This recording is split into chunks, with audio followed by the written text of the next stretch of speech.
zapamti moje reči.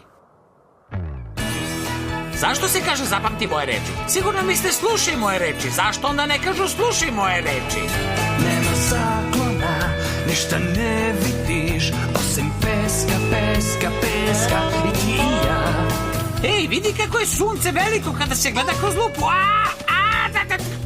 Ne, stvarno je veliko, baci pogled. Mi smo izgoreli, sunce svuda je, samo prži, prži kao kože smrte. Mislim, on vozi taksi za ime Boga. Može da radi bilo gde, ali on očekuje da se ona preseli u Vegas. Mislim, stvarno.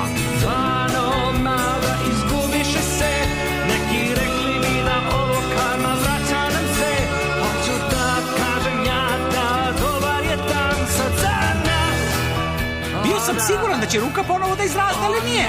Vidiš? Čist titanijum. Eto. Kakav dan je to da auto nemamo, samo hodaj, hodaj, jer je sad lutamo. Znaš, ti ne komuniciraš. Znaš, ne poveravaš se, ja ništa ne znam o tebi privatno. Vrlo si zatvoren. Zatvoren, to si ti. Ni mapu mi nemamo da put nam pokaže, samo priča, priča, priča bez poente. Jer dobar je dan, da dobar je dan sad za nas. Jer dobar je dan sad za nas.